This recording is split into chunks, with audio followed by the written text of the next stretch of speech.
Hello everybody, welcome to R&B Reviews and welcome to the third episode of Ask Rob, where you, the viewers and subscribers, get to ask me questions about any type of topic about favorite movies, what might have inspired me to do the channel, whatever questions you had. And I decided to take a break. Instead of doing it in the usual indoors, I decided to do it outside. It's a little windy though, so I decided to do it in my car where I've done occasional movie reviews. So once again, I got questions from two people, Jared Griffith and Christopher Valencia, who's been asking me questions for the last two segments. You know, feel free to ask me any questions. Don't be scared. Well, so anyway, the first question comes from Jared Griffith, and he asked, what are your thoughts on the Ted Healy and his Stooges shorts? So for those of you that may or may not know, the Three Stooges were a popular comedy team, but before then, when they first got together, they were actually Stooges for stand-up comedian Ted Healy during the 1920s, where they did vaudeville and they did musicals on Broadway together, and they even did some movies together. They made their first movie in 1930 in the feature film Soup to Nuts when Shemp was still the third Stooge, and then later when he left and Curly came in, they signed with MGM and made some feature films and short subjects together. Eventually, the Stooges left Ted Healy, and they, the Stooges signed with Columbia and created their long-running series of comedy shows that are still popular today. Now, to answer Jared's questions, the MGM films, they are a little bit different. I mean, for those that regularly watch the shorts that the team made at Columbia, they can be a little bit of a culture shock. I mean, it is kind of hard to see Ted Healy be the leader and do all the smacking, especially to Moe, who usually is the leader in the later Stooge films. The Stooges really don't have the developed personalities that they would have when they left him. As a matter of fact, in the movie Soup to Nuts, the first film that they made together with Ted Healy, Shemp is more of a leader than Moe when Ted Healy is not around. The shorts themselves that they made at MGM vary in quality. I think like some of the, I would say they're definitely more variety, musical oriented and not strictly slapstick. Like for example, in the movie Plain Nuts, you get an idea of what their stage act might have been. And the one that's probably closest to a regular Three Stooges short is probably Beer and Pretzels. It's probably that's one where they play waiters and they end up causing a lot of havoc, and then they end up having a huge slapstick fight with everybody, even the patrons. But Healy and the Stooges also, like I said, made feature films at MGM. As a matter of fact, I got one of them here, Meet the Baron. Now, oftentimes, Ted Healy gets flack for not being funny in these films, but honestly, I think in this movie, Meet the Baron, they have a great comedic scene together where him and the Stooges are plumbers, and they're supposed to be going into a ladies' locker room to fix the showers. Of course, the ladies are there, so they have to be blindfolded so that they can work and not see them. It's a pretty good scene. You should check the movie out. I don't think the films they made with Ted Healy are bad. They're just different. They're a different animal from the popular shorts that the team did later on. Jared's second question is, what are your thoughts on the British Carry On series if you've seen them? I haven't seen them, but I have seen clip compilations on YouTube, but not a full movie. To me, based on what I see, they can be very funny, and I like the timing of a lot of the verbal jokes. And just like Blazing Saddles, I imagine a lot of the things that they did in those movies you couldn't do today. I've seen a lot of people recommend Carry On Up the Kuiper, so maybe I'll start with that one. And his third and final question, what are your favorite British movies? I really like Man in the White Suit with Alec Guinness. I've reviewed the movie if you want to check it out. The 1935 39 Steps that was directed by Alfred Hitchcock. I also like Train Spotting, Get Carter with Michael Caine, The Long Good Friday with Bob Hoskins, Monty Python and the Holy Grail, just to name a few.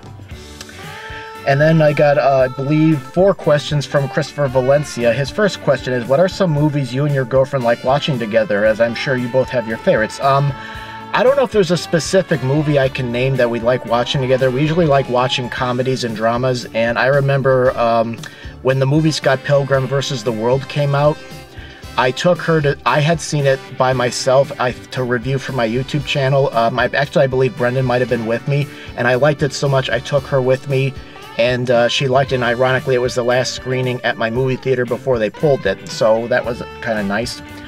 What movie or movies have impacted your life the most, and why? That question, the movie I would probably say is 2001: A Space Odyssey. up to when I first saw the movie, I actually saw that movie in 2001, and at that time I hadn't been exposed to movies where you had to look at the image and think on your own and not spoon-feed information. So I watched this movie, and all I saw was like unrelated images, and I didn't know what was going on. I felt like I couldn't follow the movie, and at the time I didn't really care for it. I mean, I haven't seen the movie since then. I would probably have to check it out now to see if my opinions changed, but after that I got exposed to more thought-provoking movies where these movies don't spoon-feed the audience, which is what I've been, because I was in middle school at the time, so yeah, so those weren't really movies that I was watching at that age. Another one is Station Agent. That was one of the first indie movies that I saw. And again, the movie Wordplay and In America, just to name a few. I actually had a local indie theater that played independent movies, and it's not there anymore, but I would go there for a lot of my movies. Can you recall the first movie you personally bought a ticket to see in theaters? That would be Swimming Pool in 2003. Up to that point, I went to the movies with my family, but I didn't feel comfortable taking them with me, so I just said I'm going to go to the movies by myself, and I saw that movie. What's your favorite scary movie and why? I would probably say Frankenstein 1931 with Boris Karloff, because not only is it a horror movie, but it's also a thought-provoking film, and you kind of feel for the character of the monster. He's not just a horror character, he's somebody that has feelings, and he feels like an outcast. And I also liked Women in Black with Daniel Radcliffe. I really liked the atmosphere it created, and for some reason I don't think people really talk about it much anymore. And Christopher's last question is, what was the movie that threw you off the loop with the most, and how it was made, suspenseful scenes, etc.? The movie that I think threw me for a loop was probably Punch Drunk Love. That was the movie that Adam Sandler made during his comedic peak, and I always call this the anti-Adam Sandler movie. Now, when I was in high school, I loved Adam Sandler movies. I've kind of matured, so I don't really watch them as much anymore, but at the time Adam Sandler was doing goofy popular film comedies where he was always the hero that changes and so forth, and this movie was very different. This movie was directed by Paul Thomas Anderson. I hadn't seen any of his films before, and I remember my first reaction to this movie is, I thought it would be somewhat similar to his film, maybe just a different tone, but it was quite different. For example, in most of his regular films, if somebody wrongs him, he finds a way to get back at him.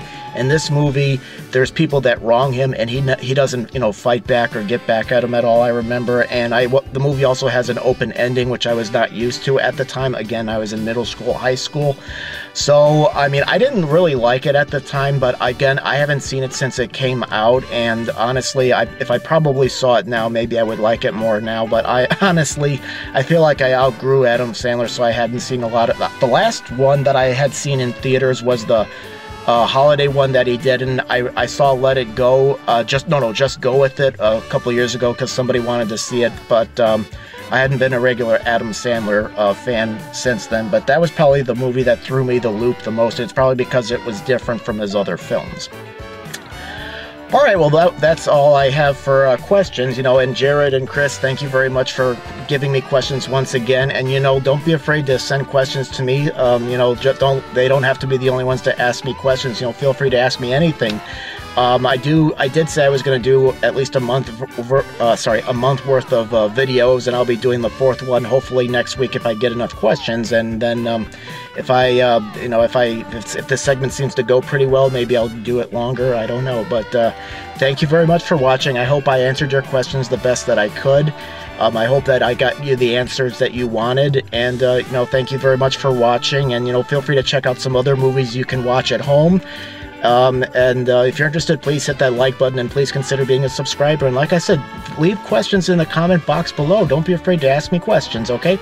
And Jared and Chris, if you want to continue to ask me questions, feel free to do so. Thank you very much.